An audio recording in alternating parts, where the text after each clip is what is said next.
Good afternoon. Many thanks to the Atlantic Institute and to everyone here at this wonderful university. I'm starting at the end, but I will go a little bit forward. And I'm only going to read just a small bit. This is a correspondence from December 24th, 1940. Dear friend, that I address you as a friend is no formality. I own no foes. My business in life has been for the past 33 years to enlist the friendship of the whole of humanity by befriending mankind, irrespective of race, color, or creed.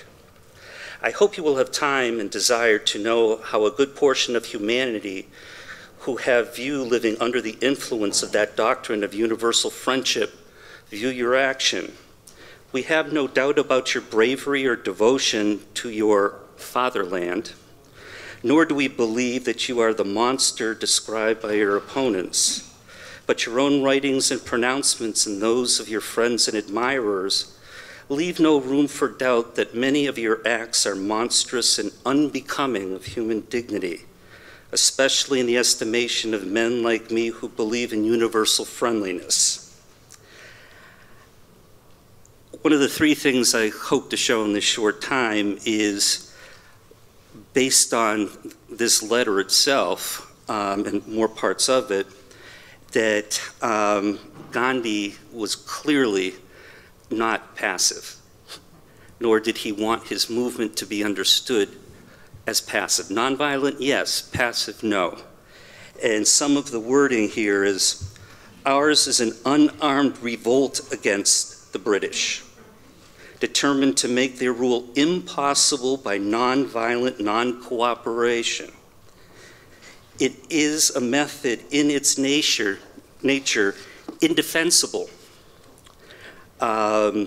He goes on to say, you will find an unexpected number of such men and women in India that are against the despoilers that lay down their lives. They have been having that training for the past 20 years.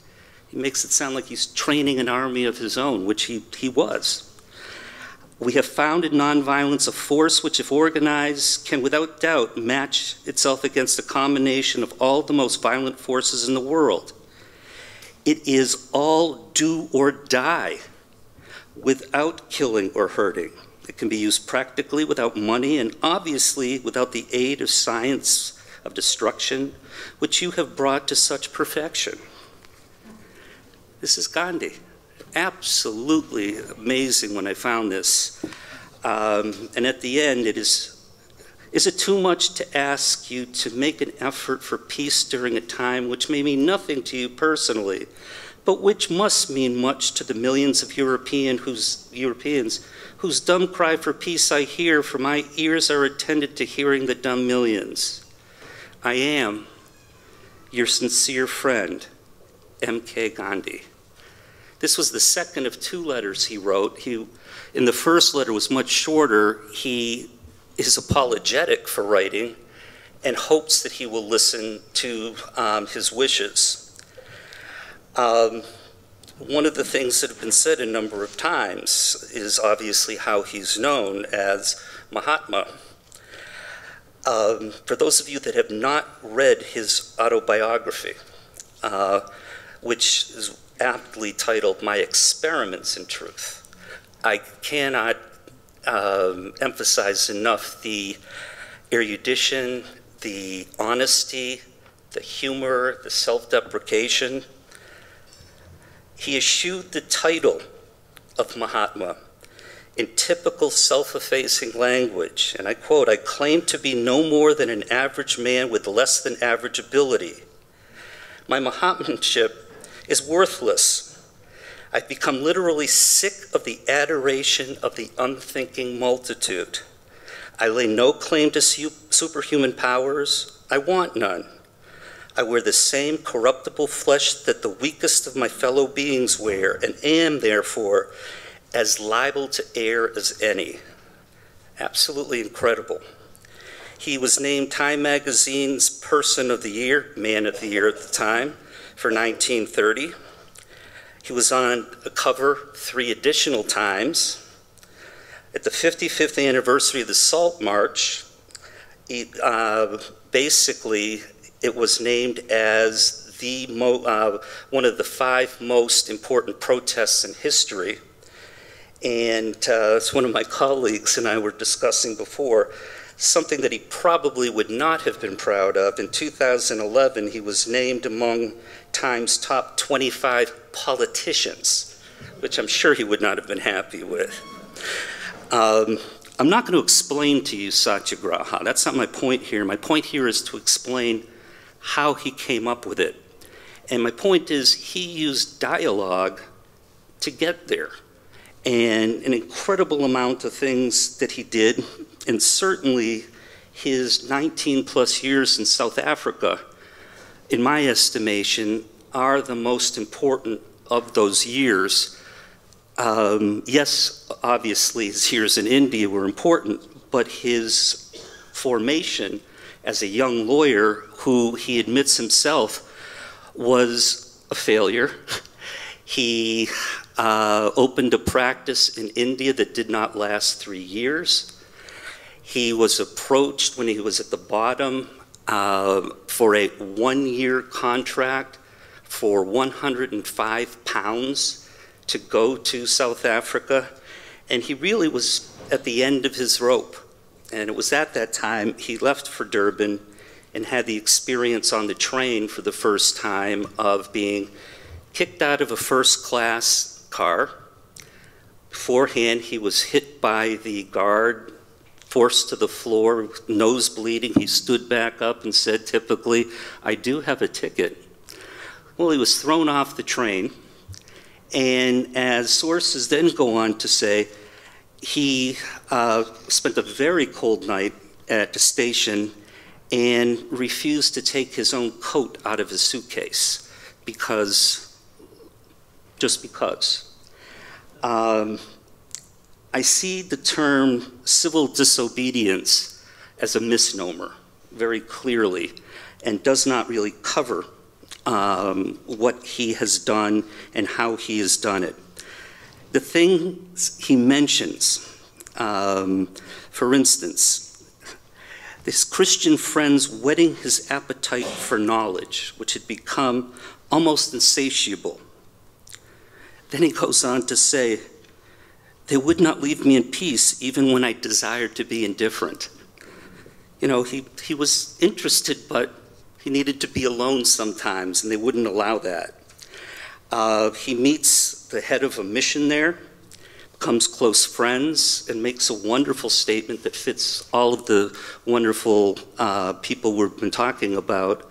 Yet even differences prove helpful, where there are tolerance, charity, and truth, clearly laying out what our great thinkers have been thinking.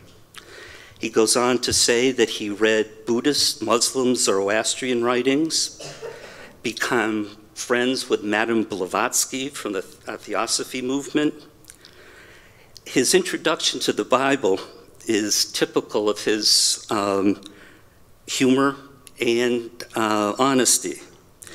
He said he met a good Christian from Manchester, a vegetarian. That's how they got to know each other. He sat down to begin reading Genesis, and he fell asleep from boredom. I'm Jewish, I understand. He had difficulty wading through the text, but made sure he read a little of each book so he could talk with other people about it. But the New Testament, and I quote, produced a different impression, especially the Sermon on the Mount, which went straight to my heart. I compared it to the Gita, the verses, "But I say unto you, resist not evil, but whosoever shall smite thee on the right cheek, turn to him the other also. And if a man take away thy coat, let him have thy cloak too." Delighted beyond measure. My young mind tried to unify the Gita, the Light of Asia, which is a life of the Buddha in poetry, and the Sermon on the Mount. That renunciation was the highest form of religion, appealed to me greatly. And what he did was weaving his idea of the Buddhist, Hindu, Jain idea of ahimsa with those ideas. Quickly, I notice I'm running out of time, but one of his closest mentors clearly was Leo Tolstoy, and a number of passages from their correspondence and letter to the Hindus are just so much in accord with him. I'll just read one of them. As soon as men live entirely in accord with the law of love, natural to their hearts and now revealed in them, which includes all resistance to violence and therefore hold aloof from all participation in violence. As soon as that happens, not only will hundreds be unable to enslave millions, but even millions will be unable to enslave a single individual. Do not resist the evildoer and do not take part in doing so in the law courts, the collection of taxes, or above all in soldiering, and no one in the world will be able to enslave you.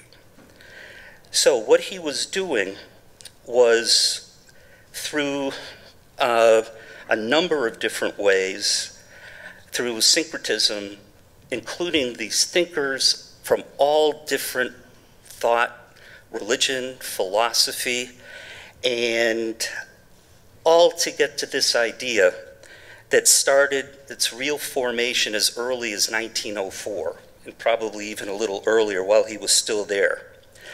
At the year of Tolstoy's death, he created a farm in his honor, and it was there that he was training people, and this was really some of the things that get left out in his life. He was training the people to be self-reliant, to produce their own goods. One of the reasons you see him with his spinning wheel very often is for that very reason. They were to spin their own fabric, and this became the symbol of the system called Swadeshi that showed the people that they could be self-reliant when they thought that they did not have any control. In 1904, he moved into a small house, he and his wife, with his partner and his wife, Henry Pollock, who's explained as a Jewish radical. And there, according to an author, he had 3 of the portraits on the wall, one of Tolstoy, one of Jesus, and one of Annie Besant, who is an early radical wife of a minister who became a free thinker, meaning an atheist. She also wrote a book advocating birth control, earning her a 6-month prison term that was later overturned, and became an outspoken member of the Theosophical Society. But her picture was on his wall. The last thing I'll mention at this point was the dialogue, real dialogue aspect within the movement. He did not know what to call it, his movement. So in 1907, in an article in his paper, Indian Observer, that he started a few years earlier, he urged readers to send in Indian Gujarati equivalents for the terms passive resistance and civil disobedience. He was not comfortable with the British understanding of that or Thoreau's. It was too weak for him.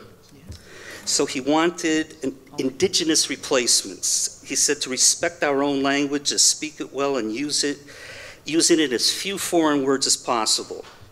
That's part of patriotism also, he said. The prize for the past century was to be 10 copies of a booklet on the Asiatic Act, one of the first things he acted against, which the winner could circulate among their friends. Interestingly, in the beginning of the following year, he wrote in his Johannesburg letter for the opinion, he noted that several of the suggestions for an Indian equivalent to passive resistance were given. One was described as not bad. This is his explanation. This was satyagraha, which roughly translated as firmness in a good cause or firmness of truth. So a couple of different ones. This came from his nephew. And Gandhi decided that to tweak that a little bit, that it wasn't quite good enough, to bring it to satyagraha. And he said basically, we'll use that word till a word available is better and deserves the prize. As you read through his writings, he's constantly being very honest.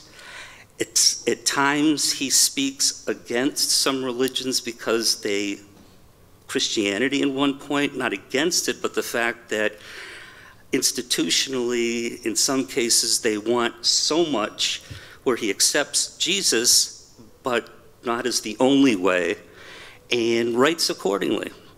And he goes from one writer to the next, from one thinker to the next, and I've left out about 10. And he even says, I wish I had more time to read more about atheism at some point. I guess that's about time. Okay. Okay. Thank you. Good, thank you. Thank you, Dr.